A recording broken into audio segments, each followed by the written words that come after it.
buffering. Go. Good evening. My name is Denise Raap, and on behalf of the League of Women Voters, I welcome you all here this evening. A few housekeeping items, exits at the back and side entrance here, which I hope we will not need, emergency exits. Perfect. Please take a moment and silence your phones.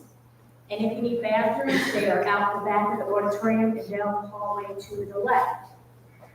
We want to thank Region 20 for hosting us with their tech team for setting up the room, and to our candidates for running for office. It's a big job, win or lose. To Dale Jones for moderating, and to all of you for being here on Zoom or live. We've had an incredible number of questions, and it just shows how engaged our community is, and that's thrilling to see. A bit about the League of Women Voters. We are a local chapter of a national organization that was established in 1920. 1920 is the same year that the 19th Amendment passed. And the 19th Amendment gave women the right to vote in federal elections.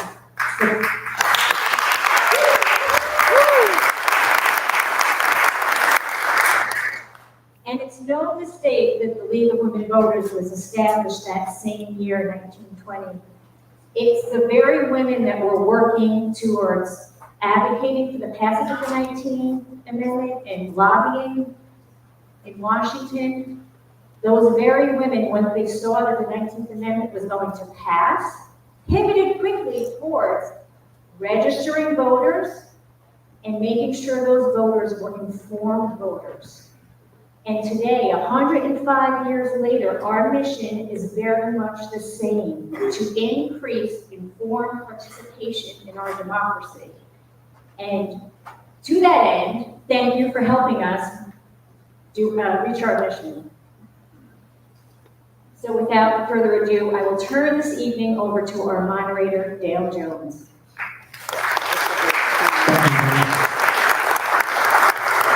Bill and I are going to be doing a relay back and forth here with the microphone, so it'll be passed back and forth.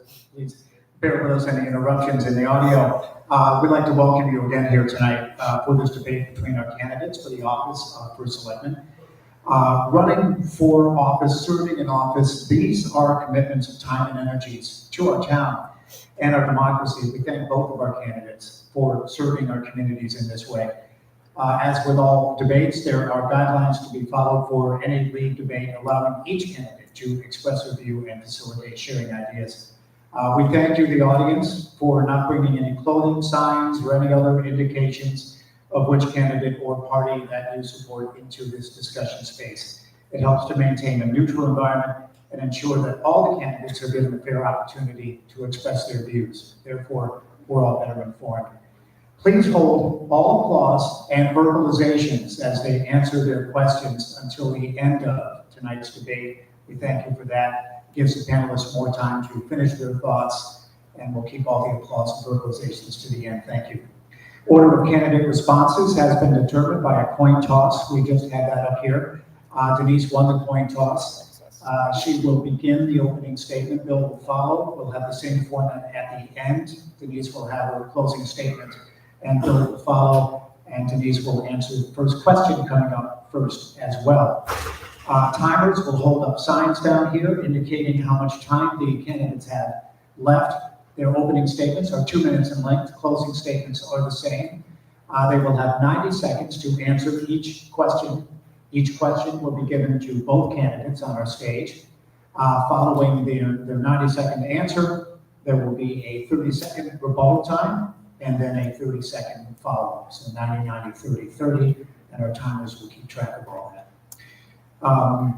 So before we get started, get down to our first question. A round of applause for our two candidates.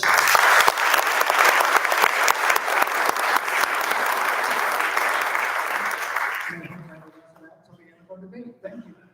Let's jump right in. Let's take our first topic, and we're going to go to affordable housing. Thank you, everyone, for submitting some great questions. I think we're going to do it. I'm sorry, I got ahead of myself. I'm so anxious to ask these questions. We have such wonderful questions. So let's begin with the opening statements. Denise, 90 seconds, please. Thank you, 2 Dale. minutes. I want to thank the League of Women Voters. I want to thank Dale Jones to be the moderator this evening, and all our fellow residents that are here in attendance. It just shows your dedication to our community. Good evening. My name is Denise Raap, and I have had the privilege to serve this town as your first selectman for the last 6 years. I love this town. It's where I've raised my family, where I run a small business, and I've dedicated myself to making sure Litchfield remains a place we're all proud to call home. What makes Litchfield so special is the people. We see each other on the green, at summer concerts, at the farmer's market, waiting in line at the post office, in the grocery store. We share a sense of community that comes from knowing our neighbors and caring about one another. What drives me is simple. I want the best for Litchfield.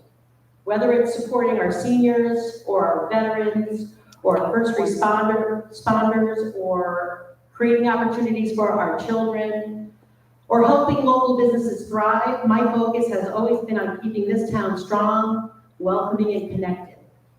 I'm so grateful to everyone who's playing a part in making Litchfield the wonderful place that it is. And tonight, I look forward to sharing ideas about how we can continue this, building on our progress together. Thank you.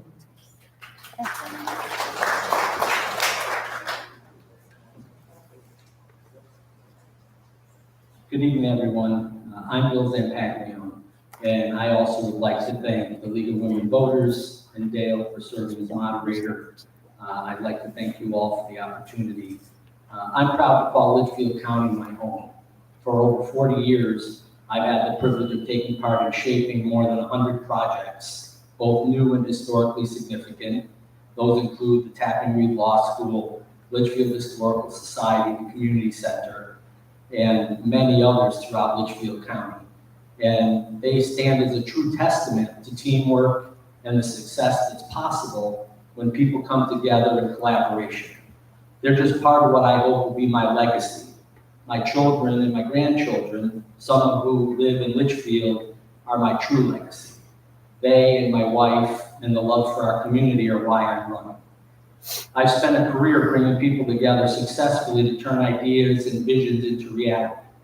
Tina and I have been married for 42 years. We live in Bantam at Indian Knolls, which is a 55-member community which our company developed and I've been the president of for 10 years. Our company also owns the local Dunkin' Donuts, and we're proud to support many local charities and organizations. We're deeply rooted in the community.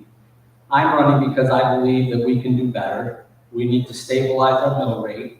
We need to bring real fiscal responsibility to town hall and support and reestablish public safety to ensure that every resident feels secure and supported as a matter of daily life and not occasionally.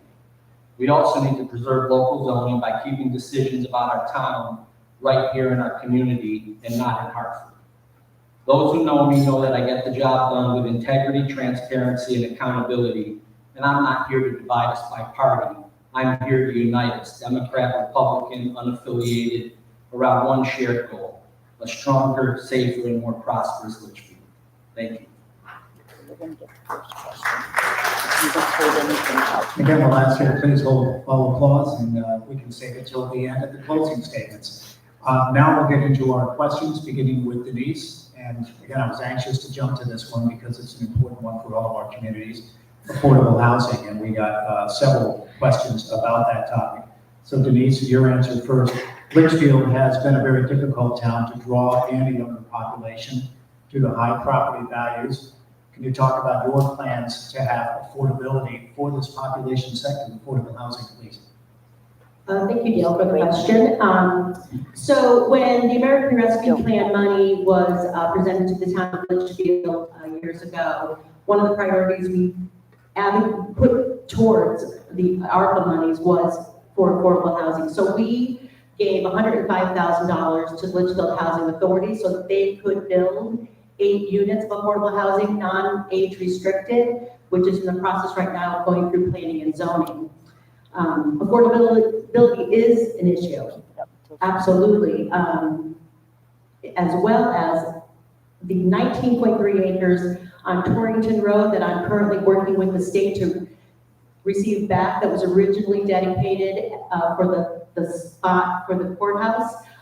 The state right now is removing the easement that only allows it to be used as a courthouse. And our plan is the state will give us the money if we dedicate a portion of that property to affordable housing. We also want to be mindful of that property, that we protect and preserve the wildlife corridor that exists there. But I think those two areas are areas that I think are would be beneficial for affordable housing, as well as the idea of the annex being partially portioned for affordable housing as well. We need to get our young families back. So, I don't know if most people understand, but there's a difference between affordable housing and subsidized housing. And affordable housing is what we all hope to attract to Litchfield, because it's where our kids and our grandkids someday hopefully can live. Most people may not realize, but there are developers out there who currently have an opportunity to bring what is really subsidized housing hiding under the guise of affordable housing. And there's also a process by which the town can receive a moratorium for 4 years that will block any predatory developer from coming into town, as long as we're proving that we're striving towards achieving the 10% goal for affordable housing. And that's one of the things that has not occurred in Litchfield. And so it's nice to talk about tree frogs and spotted owls and lizards, but the fact of the matter is that something should have been done and needs to be done to keep predatory developers from coming into Litchfield and harming us. Sure. To my knowledge, we have not had any predatory developers that are invoking the 830G statute for affordable housing. The only developer right now was looking to do a zone change on property to make it a more densely built on property. So the moratorium wouldn't have affected that. And really, I think the moratorium would be initiated by our Planning and Zoning Commission. Yeah, and honestly, with all due respect, that's a fairly typical answer. So it's planning and zoning. As first selectman and as CEO of the town, I'm perfectly willing to accept the fact that the buck stops with me and not to pass the buck to the Planning and Zoning Commission or anyone else. And that is just one example of why I'm running.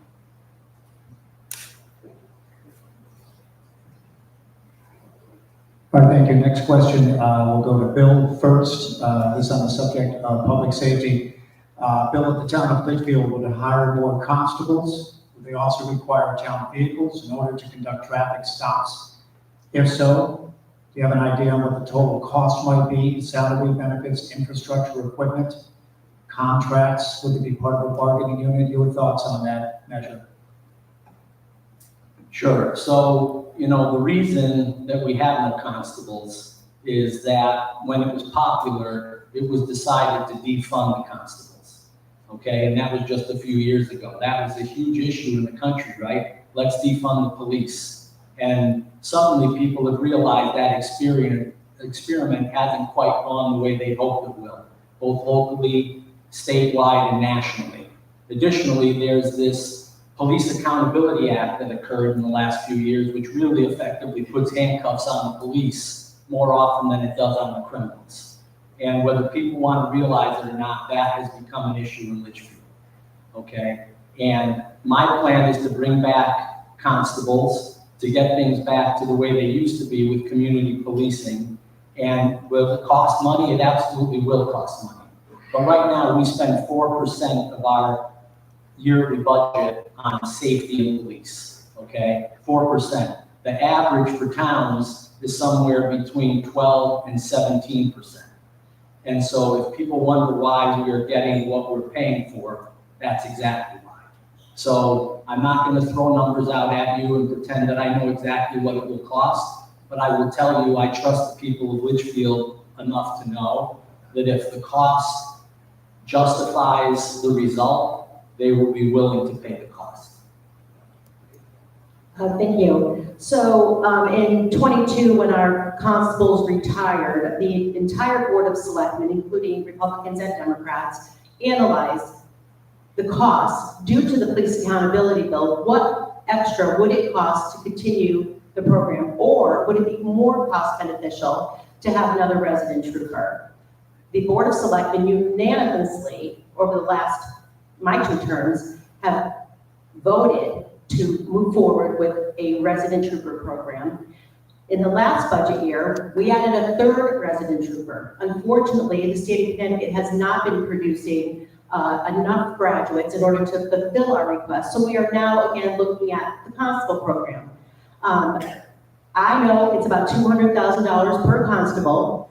They have to have their vehicles, their uniforms, their weapons, their education, their training, health benefits. There's a lot to think about. One of the reasons why we talked about having a residence trooper program instead of constables is because we never had weekend coverage, which was an issue.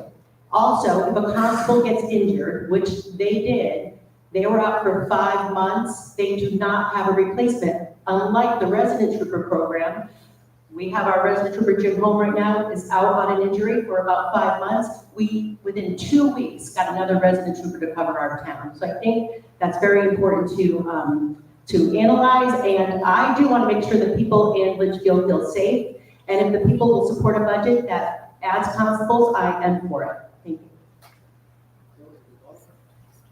So, once again, we just heard that there aren't enough state police, and that's the reason we don't have enough police in Litchfield. And when our current resident trooper got hurt, within 2 weeks, we had more police coverage. And I'm not sure you get to have it both ways. I've been going to Music on the Green now for 6 years, actually for 8 years. And in the last 6 years, I have not once seen a trooper on the green during Music on the Green. And frankly, once I came out and started talking about it, they suddenly started to appear.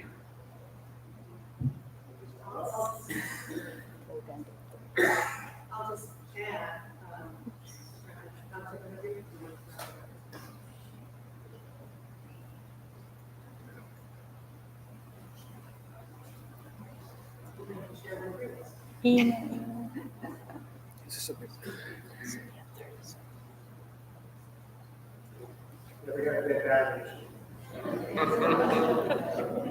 This is going to be interesting. I hope I don't have to see constables on the green, because those are lovely events that are well attended and everybody's polite. And I've never, of the 28 years I've been part of this town and having a business right on the green, I've never seen an incident on the green. So the resident troopers are very responsive to my suggestion that they go to certain places in town. The constables were as well, so I think with either program, whichever the people want to go forward with, I think they've done a fine job for the people of Litchfield. Thank you. I think I'll just grab this spot in the middle. Next question, Region 20, and Denise gets to answer this one first. Denise, tell us about your understanding of the jurisdiction or the influence that the First Selectman's Office may have or not over the Region 20 Board of Education matters. Thank you, Dale. So this was one of the concerns even before the merger, that if we voted to have the merger, we would lose control, especially with our Board of Finance and Board of Selectmen over the school system.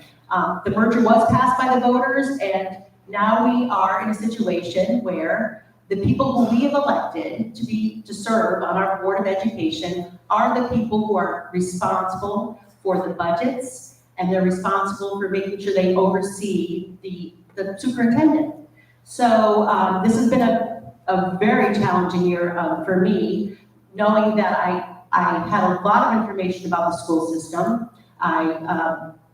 I think that keeping a strong relationship with your superintendent and your CFO for the school, which we have, along with the other 3 towns for selectmen, has been beneficial and moving us forward to understand the issues that they've had to go through and how we can still help them in the future. I think that's all I have to say about that. Well, our hands are tied with the oversight of the budget at the school. So that's all I have to say. Thank you. So, I guess as the person with whom the buck stops, it's easy enough to say that your hands are tied. The fact of the matter is, and contrary to previous assertions, I have attended meetings. I've gone to the Region 20 Board of Ed public hearing when I sat there while my opponent was on the other side of the room, and I watched the proposed deficit go from 2.7 to 3.4 million in the span of 20 minutes, okay? And that whole time, there was no reaction. And while the town and the first selectman or the selectman may not be able to control the Region 20 board, it would certainly seem appropriate that they would sure have a whole lot to say. As the town that pays 56% of the Region 20 school budget, okay? And now the residents of this town and 3 others are the ones that are paying the price for what has gone on, okay? I think that Dr. Villar is going to do a great job. I met with him, I met with Julia, and I think it's going to be great. The challenge is that they're being asked to swim forward and drag a cinder block behind them the whole time they're doing it. And that sure seems like a tough job to me. There are 700 invoices that existed that somehow got shredded and that are having to be recreated now to figure out what happened. Sure, I'll just say that by the time I attend a Board of Ed meeting, there has been many meetings prior to one of those meetings. So it's never has been a surprise when I go to a Board of Ed meeting that I learn about increased deficits. We have had a very strategic group of first selectmen of the 4 towns and the chairs of the Board of Finance who have worked very closely. In fact, I've spent at least 50% of my time in my last term working on not only the transfer of our assets, which required 18 transfers, but also on the budgeting. So thank you. And I guess we all know how that worked out. So, that's really all I have to say on the subject, right? There are answers that the public deserves that, as far as I know to this very minute, have not been provided, whether it's by Region 20 or by the first selectman. Next question goes to Bill first on the subject of solid waste. Tell me about your thoughts and plans to address the garbage and recycling crisis when our contract here in Litchfield runs out in 2027. Bill? So I'm glad this question was asked because I went 2 weeks ago with the 2 Republican selectmen to USA Hauling and Recycling over in Berlin. I simply made a phone call and asked if we could have a tour of their facility. It's a state-of-the-art facility, and it's amazing what they do there. I was surprised to learn just how amazing the plant is. I was equally surprised when I asked why a proposed extension of the contract in Litchfield that was dated March 12th has not been addressed yet by the town. And the 2 selectmen I was with were shocked when they learned that the reason seems to be because, unbeknownst to them and probably most of us, there's a plan underway to somehow obtain the transfer station in Torrington to be run by Litchfield and Torrington. Now, this is a plant that for 15 years couldn't run at a break even or a profit without money being subsidized to the tune of 1.5 million by the state. But somehow, without anyone's knowledge, it's going to be a good idea for us in Torrington to start running their own transfer station. And if you wonder what happens with your tax dollars, that's what happens. Okay, so I've done that same tour, and what Bill is talking about, and I have shared with our Board of Selectmen about the Northwest Hills Council of Governments, all 21 towns, talking about taking over a facility in Torrington to have our waste brought there instead of having USA part of it, because USA owns, it's a monopoly. they can charge us, after our 2027 contract expires, there's nothing to say that they can't charge us exorbitant amounts of money. What the new project might allow, and we haven't committed to anything with that, we're just in discussions. It would allow the towns that want to participate to have some type of control over the costs of our garbage disposal. You know, right now we're at $122 a ton. It is going up every single year, and it is unsustainable that our garbage right now gets driven by truck and by train to landfills in Ohio and Pennsylvania. I think there's going to have to be a better approach. I'm a member of the Connecticut Coalition of Sustainable Materials Management for the state of Connecticut. We have to do better with our food waste diversion and our recyclables and figure out a way for our residents to reduce the amount of trash we are producing. Thank you. So, you know, I've been negotiating trash removal contracts on construction projects with various haulers for the better part of 35 to 40 years. I have 10-year contracts with whoever we work with. I know that that can be done, and you can fix the costs. So I guess on this subject, I will quote someone much smarter and more famous than me, and that is, the scariest word you can ever hear is, we're from the government and we're here to help.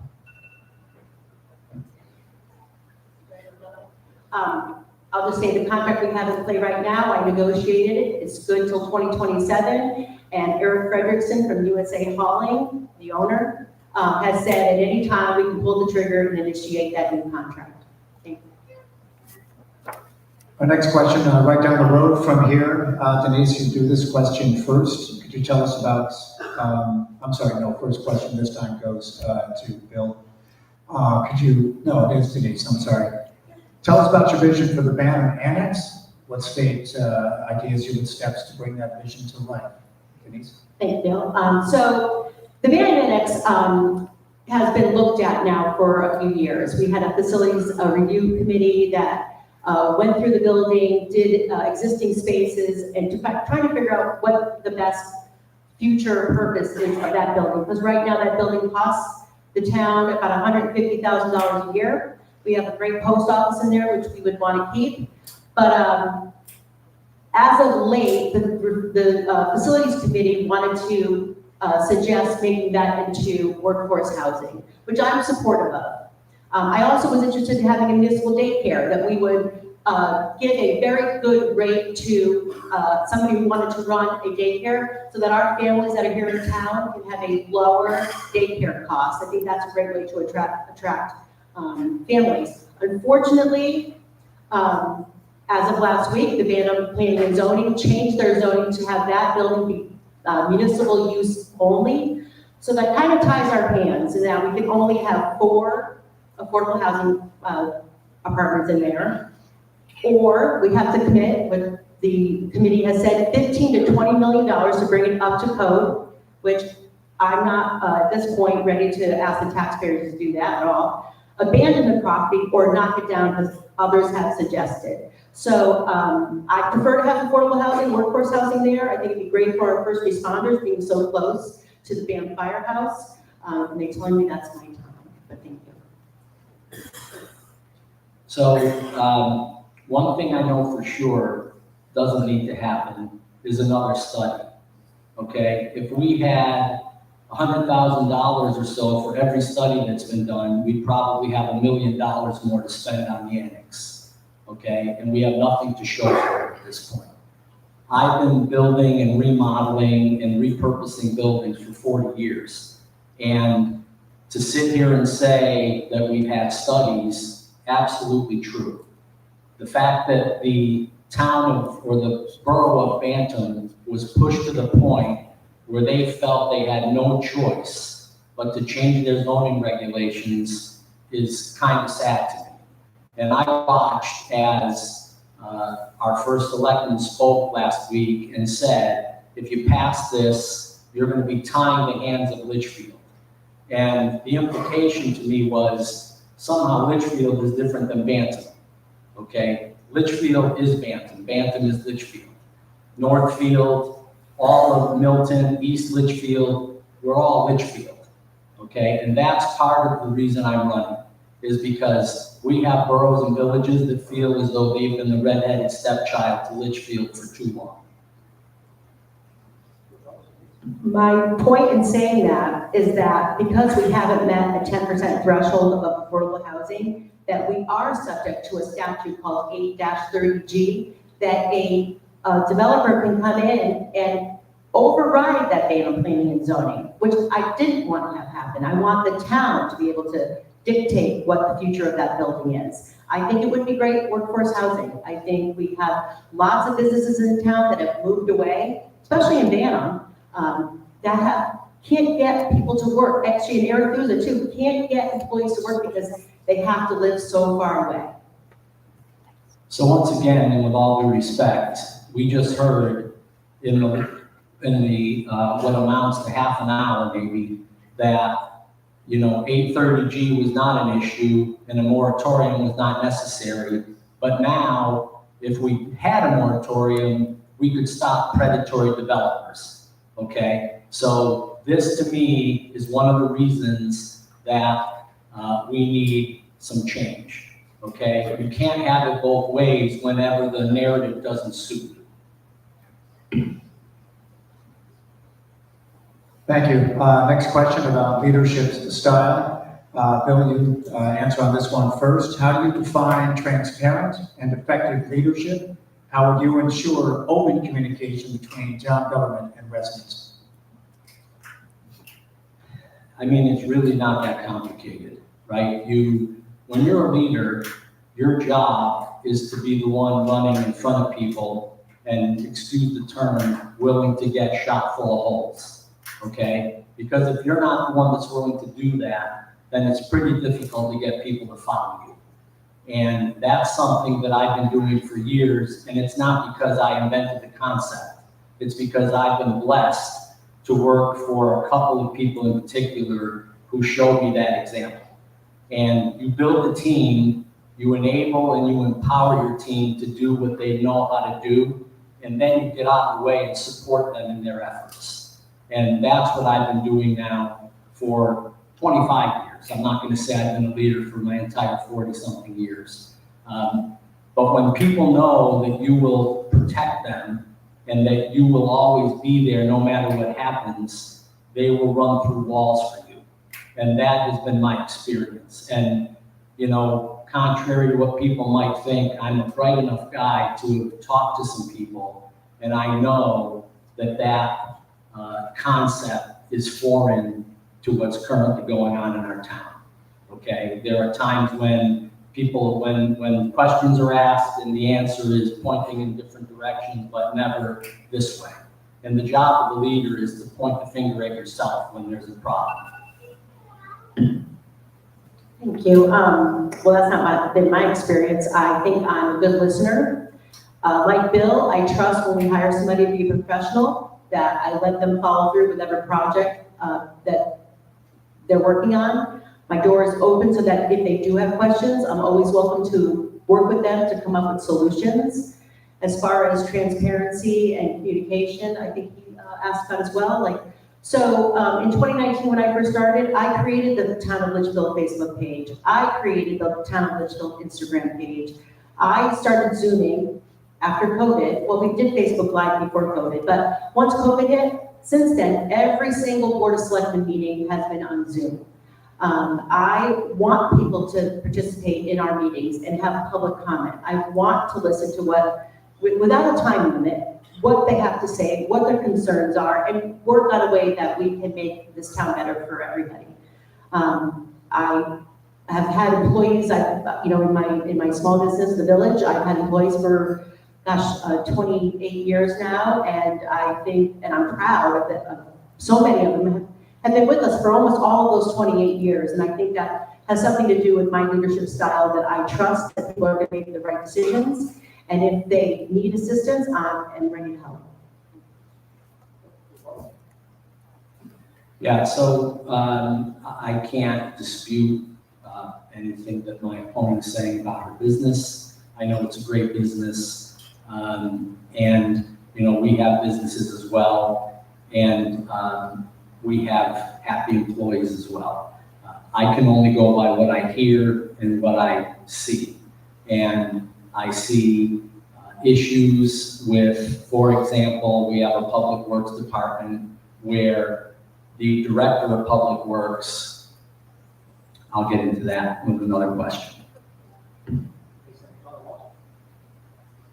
Not sure where he was going with that, but I'm unaware, let's just say, of anybody. I mean, as a manager, you have to make hard decisions. So there are going to be some times, right, where not everybody's happy with the decision you make. But I am true to my word, and if there is an issue that they want to talk about and they don't believe I've treated them fairly, I'm always willing to sit down and talk with somebody. Thank you. On to our next question, and this one will be a bit of a challenge because there's so much to it, and it's traffic. It's traffic congestion, it's speeding, it's pedestrians, it's trying to figure it all out. Tell us about your comprehensive plan or how you approach the issue of traffic in general. And Denise, I believe you get this one first. Traffic and probably not only traffic, but speeding and the conditions of our roads. So back in 21, I started the Traffic Safety Committee, realizing the amount of not only traffic, but unsafe turning movements we had in town, the amount of accidents, speeders post-COVID that weren't being pulled over by police officers. All that had me creating the Traffic Committee. When the Traffic Committee started, we did things like a road safety audit, a crosswalk audit. We made sure we did traffic studies, all the things that the state of Connecticut required before they even sit down and talk with us. We did get the state to talk with us. The State Department of the Commissioner of Transportation came to my office and sat with us for almost 2 hours to talk about the plan for Litchfield, that these roads were designed over 100 years ago, not meant for the level of traffic that we see today. We have 4 state highways that intersect our road, so we need their buy-in and their dollars, to be frank, to make sure our roads are safer. And as of, they presented their first draft and plan back in this past April. They're going to be re-presenting their plan to us at the end of October, and we need to make sure that the Litchfield Public Works, an engineer, and the borough of Litchfield is agreeable to all the changes that might be happening to slow down our traffic. So on the subject of the Traffic Commission, which if folks don't know, it no longer exists, that was disbanded when there were conversations going on that not everyone may have agreed with. Okay, so it was decided to disband that commission. And once again, just because what people are telling you is something you don't want to hear is not the reason to disband the commission, okay? So if you want to talk about communication, and you want to talk about transparency, and you want to talk about bringing people together while you're disbanding a commission because some of the members have different opinions than you, that to me is not an example of what you're saying, okay? The fact is that the way to control traffic in Litchfield is to put some police back on the street. That's pretty simple. You could even put an empty police cruiser on the street and it would help to slow traffic down. You could put a police cruiser with a dummy sitting there with a hat on and it would slow traffic down, okay?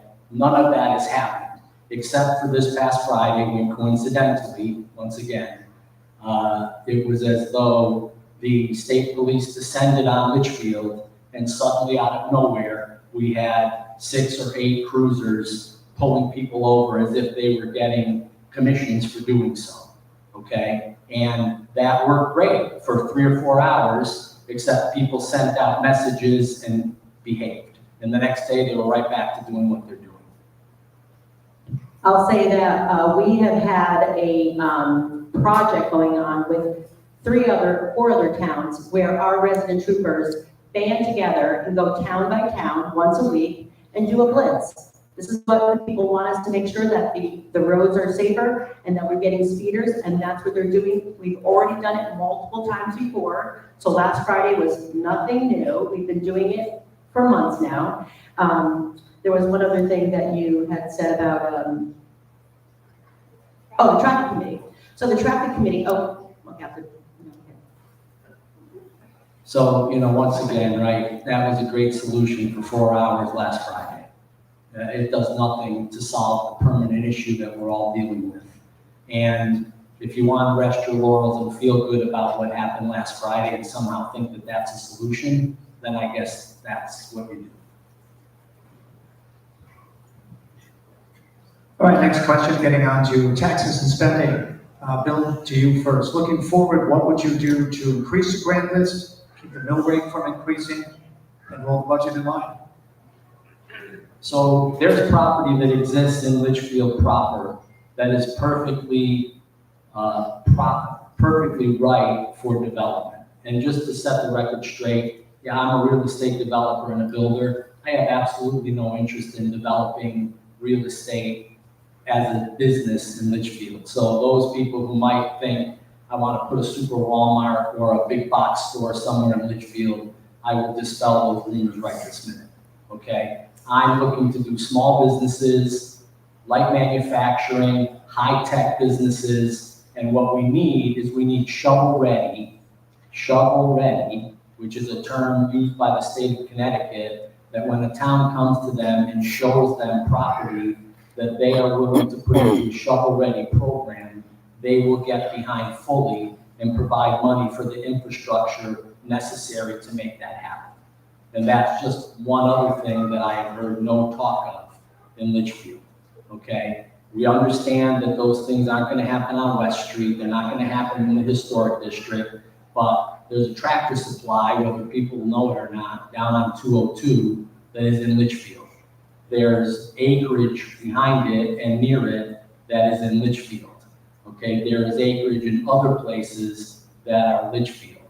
And, we have economic development in our town, which was apportioned $15,000 last year to develop the economy. And you can imagine what you can do with that.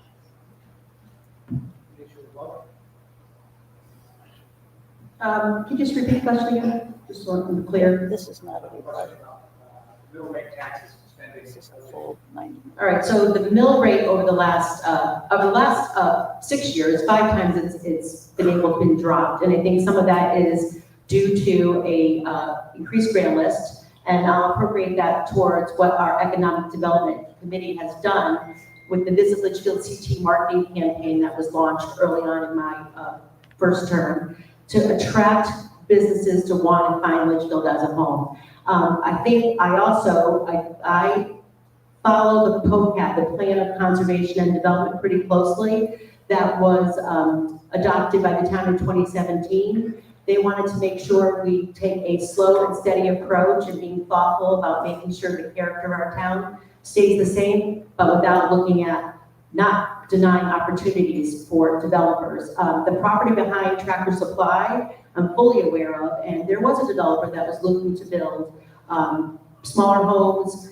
for our seniors perhaps, that, and not affordable, but that would be places for some of us who have larger homes that would like to downsize, would allow them to live there with a small property, and they pulled out unfortunately because they wanted heavy tax abatements. And planning and zoning at that point wasn't interested in looking at reducing the acreage, would be a 1/4 acre lot. So I think we have to work very closely with our planning and zoning to make sure that they are also open to development in this town in order to grow the grant list.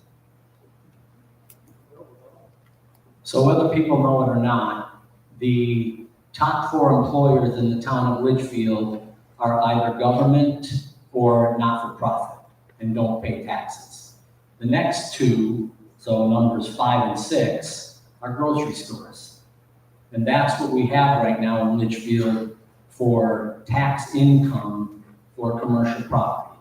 Okay, we have a hotel that came to town and it was not overly well conceived of at the old courthouse because we had to give them 20 parking spaces in the municipal parking lot. Well, I'll say to that we took a property that had never been on a tax roll, and we had a developer that committed $15 million, And that company paid for those parking spots for overnight only, from 4 p.m. to 10 a.m. And they've been terrific neighbors, as well as the Belden House and the Views and the Lost Fox Inn. So I think the companies that have come to our town have been very complimentary to what we're trying to do here in Litchfield. Thank you. Next question to Denise first. Denise, what do you think about the future of EMS services and the potential regionalization of our 4 fire departments and volunteer ambulance corps? Your thoughts on perhaps increasing the pension for volunteers and the possibility of paid services? So most recently, we just had our first organizational meeting of the same type of committee that you're talking about, realizing that volunteerism is down. Our town is getting older in population, and there's more stresses on our Litchfield volunteer ambulance because of the ages of our population. It's important that we make sure our EMS and fire response is strong. I think going down the road, we are going to have to look at, other than the things we've done to make sure we put in recruitment and retention programs, which I'll give Dan Morzani kudos for. He brought that to our attention, and we made sure we are increasing the pay per call. We actually initiated the pay per call, which is going to be in full view this coming year for $160,000 added to our budget. But we're also making sure that the pension that was originally developed in 1990 with no escalation is increased. I think it's the least we could do for our first responders that wake up at all times of night to make sure that we get to the hospital safely and make sure our houses don't burn down. The least we can do is make sure we put monies towards making sure that they at least have, it was worth it for them, although they don't do it for that at all, and I know that at the end of the day, we reward their service. So I totally agree with what my opponent just said, right? I mean, first responders are the backbone, and whether we like it or not, and whether people think about it or not, when you dial 911 at 2:30 in the morning, you're not too worried about how much the people that show up at your door are being paid, whether they're being paid too much or any of those things, right? But I want to talk a little bit about the Litchfield ambulance since Denise brought it up. Right now, we're digging and they're building, and no one truly knows exactly how that's going to be paid for. Because recently, it was decided that there should be a question asked of the state whether or not that project should be subject to prevailing wages. And to my knowledge, there still isn't an answer at this moment. And that has the potential to add 40% to the cost of the ambulance building.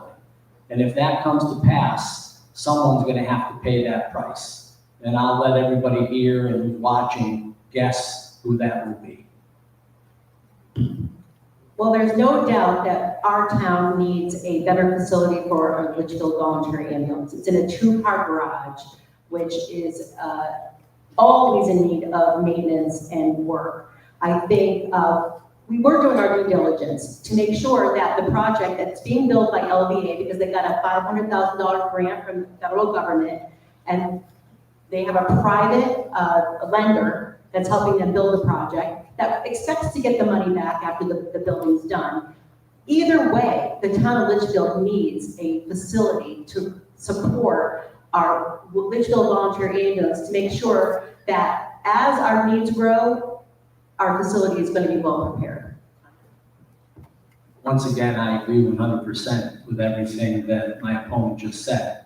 But the issue is that nobody knows how much it's going to cost right now, okay? And that's a problem.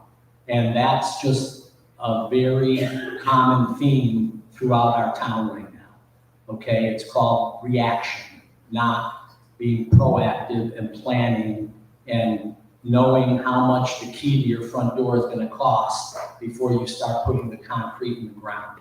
That's what I've been doing for 40 years. That's what I intend to do.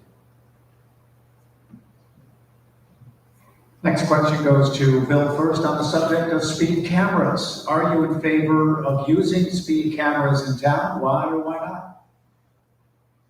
Absolutely not. Speed cameras to me are part and parcel to telling people, once again, right, we have these great hotels that have come to town, and it's great that they're here. I'm sure they're increasing business for the local restaurants and other businesses. The fact of the matter is that speed cameras benefit the companies that provide the speed cameras more than anyone, first and foremost. And you can't try to attract people to come to town and then have them get home 2 weeks later and open an envelope that says, "Thanks for coming to Litchfield, here's your $50 ticket." Okay? And anyone who thinks speed cameras are gonna somehow curb speeding, they certainly will in that quarter-mile stretch of property. And once people know they're there, they will be the most responsible drivers anywhere in Litchfield. Okay? And all you'll have is all the people who come from out of town that have no idea they're there. And that, to me, is pretty much counter to economic development and what I would call a welcome wagon in Litchfield.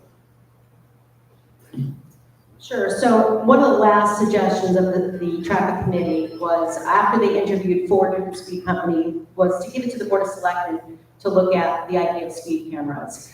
We did talk to all these 4 speed camera companies, and we did have a public hearing. That the majority of that public hearing of people there were concerned, as I am concerned, about the idea of speed cameras, making sure they're accurate, making sure they're not just they're giving tickets to people that are not subject to speeding.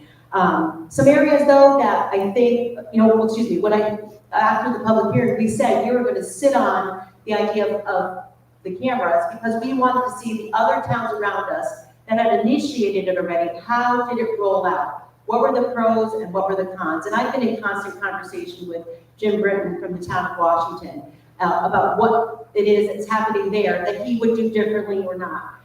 If we were to get speed cameras, which would have to be approved by the town meeting, for me, right off the bat, if our goal is to slow traffic, I would like them in school zones. We have 2 school zones. And I think 118, 254 would be an ideal location because there are so many accidents there.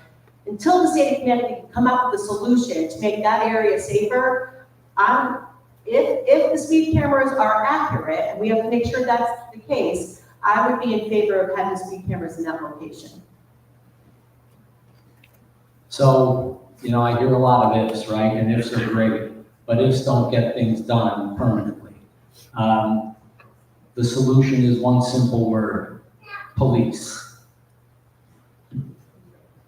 I'll just add, I met with the police today, a lieutenant, and all of them are in favor of speed cameras because there is no way on 127 miles of road that they can cover, even if you have 10 police officers at one time, which I don't think the town of Litchfield would want to pay for. There is no way they can cover 127 miles of road and get all the speeding, because it's not just happening on our state roads, it's happening on our local roads. Next question to Denise first, having to do with Litchfield's natural resources and Litchfield's plan of conservation and development.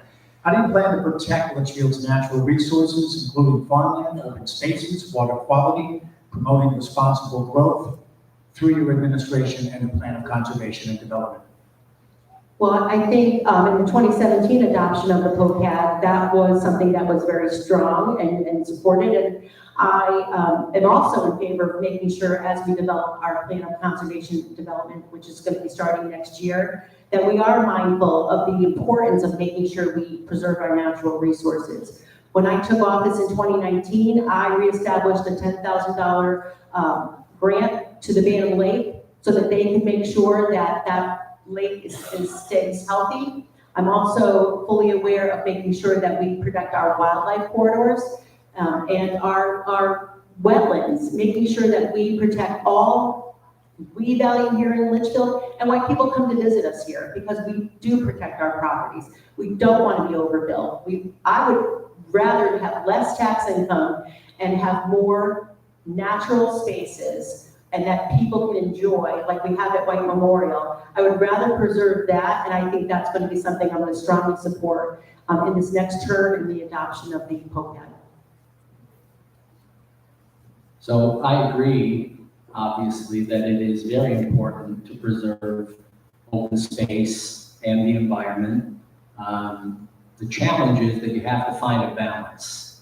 and I'm not sure if everyone realizes, but as of now, the Litchfield Land Trust is a bigger landowner than White Memorial, okay? So in Litchfield, we have over 8,000 acres of land that cannot be developed and will never generate tax income, okay? And while I think that is critically important, I think, and at the sound of being very unpopular with a certain segment of town, that you cannot continue to take property off the tax rolls and somehow think you're gonna increase tax income at the same time. And what I just heard my challenger say is that they would rather have less tax income and take property off the tax rolls. And so the obvious quantum leap is, who does that burden fall to, okay? And we know the answer. And that's kind of been the reoccurring theme here, right? No matter what happens, the buck stops with the taxpayers. And there have to be open conversations about finding balance. It's no secret that I am an avid supporter of the Litchfield Land Trust and the Litchfield Greenway. It's one of the reasons I choose to continue to live here. And I believe it's one of the reasons why the people who choose to live in Litchfield want to stay in Litchfield, because we preserve all that Litchfield is unique for. We have beautiful open space. I do not want it overdeveloped. I don't want to look like some of our neighboring towns that have, for a profit, have overbuilt property into big box stores and McDonald's and those types of things. It's not what I want for this town of Litchfield. No props, no. Yeah, No. and that's obvious, right? That's just stating the obvious. So I live in a neighborhood, and I'm president of the HOA, that we have given permission for the Greenway to run through, okay? So let's not get confused. The fact that I just said what I said about having all this land, and the fact that I think that we have to be selective in how we do that process are two different things. Nothing I said implies that I'm looking to bring McDonald's to Litchfield. In fact, I've said just the opposite, and I'll say it again for those who may not have heard me. Final question before we get to the closing statements for our candidates tonight. This one within Town Hall, and it will go to Bill first. Your thoughts on the tax collector and town clerk positions changing from elected to appointed? I know that those are appointed positions in some towns. They're elected positions in less towns. I don't think that I'm the person that makes that decision. I think that that's a simple conversation with the public and the taxpayers, right? And that's how I intend to run the town, in conversation with the taxpayers and the people who fund everything that happens in the town. So I feel like the job that's being done now is probably being done very well. The fact that the current tax collector is in the same party I am has no bearing on that. If the people speak and they would like to see change, then I would support that. And one of the challenges we have as a town, and it's not just Litchfield, is when you have public hearings and 30 or 60 people show up, it's very difficult to have a vote and have that somehow represent the majority of the 8,000 residents who live in Litchfield, right? So it's imperative that folks get involved in the process. I think going forward, like many of the other towns in the state of Connecticut have transitioned to an appointed position as opposed to an elected position, because of, first off, you have I'll first say that our town clerk and tax collector do a good job. Our taxes are a high rate of collection, and our town clerk does a good job. Is it a political job? It's not a political job. I think we would have a stronger pool of candidates if we were to have an appointed position. And I also think that right now there's not really a great succession plan. So if the town clerk and our tax collector chose not to run, we potentially could have two people that have no idea what they're doing.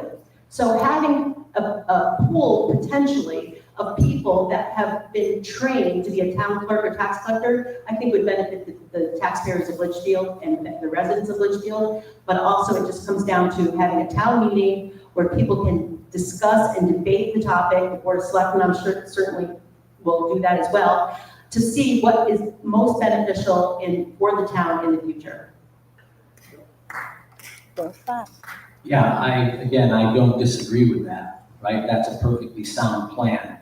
And with all due respect to our current tax collector, whose rate of collection is probably 98 or more %, part of the reason for that is because people in Litchfield pay their taxes, right? So it's not like you have to go chasing people down to get them to pay their taxes. So whoever has that job, I'm sure will do a good job.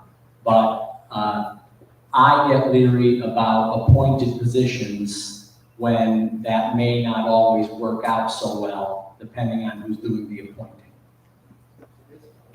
I'll just say an appointed position is just like is a hired position. If the person isn't producing what we have our expectations set at, they move on. I mean, the town just makes the change and makes sure we have somebody in that position that can do the job appropriately, professionally, and with all their certifications.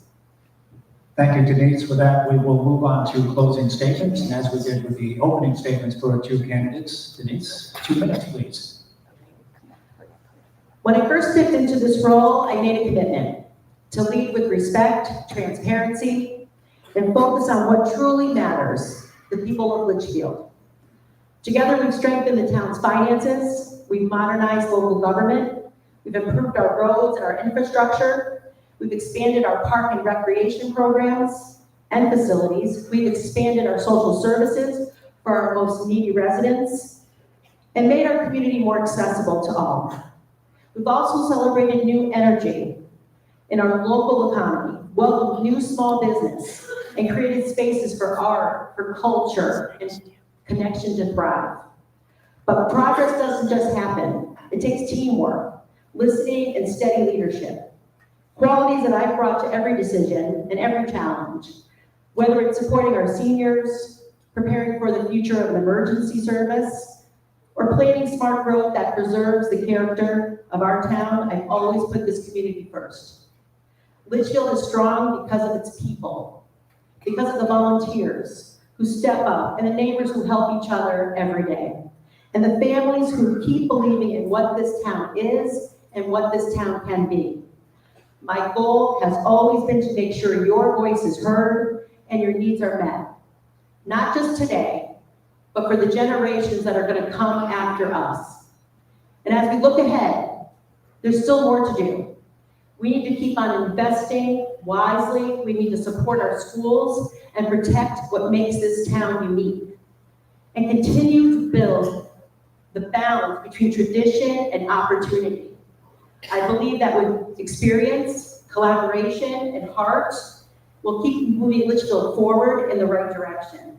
I thank you for your support. I thank you for your trust and for making this wonderful town be part of my life. I am committed to being first for you and this community as first selectman. Thank you.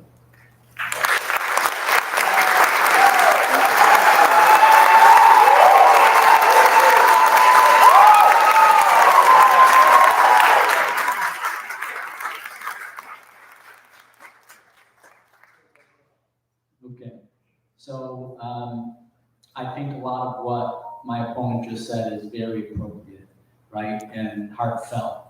And I feel exactly the same way about many of those things. The difference is that I look at running the town of Litchfield as a business, and hard decisions will have to be made. There are people that currently do things in town that, for example, our Director of Public Works, who I'm sure is a perfectly nice person. But if you're not really experienced at knowing what the conversation you're having with that person is truly about, then you're really not overly well prepared to have the conversation and make decisions.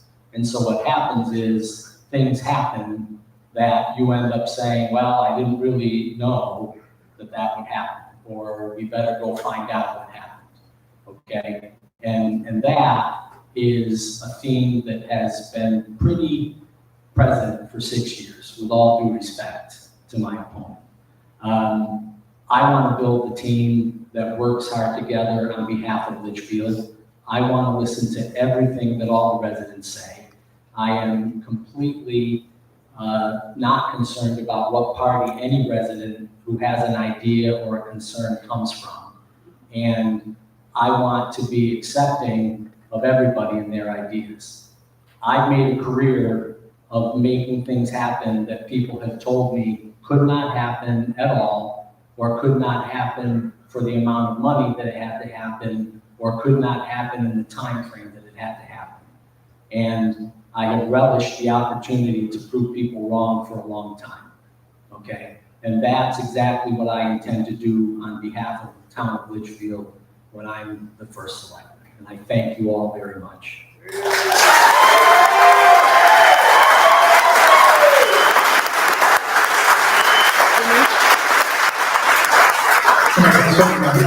That's something to applaud now is kind of a moot point. But to our candidates for both being up here tonight, we have a round of applause. I commend it. Do you want to come out? Thank you. Tonight's debate and bringing us all under one roof. The last important thing, please get out and vote on election day, November 4th. Thank you for your interest. Enjoy the rest of the night. Yes. No, it's the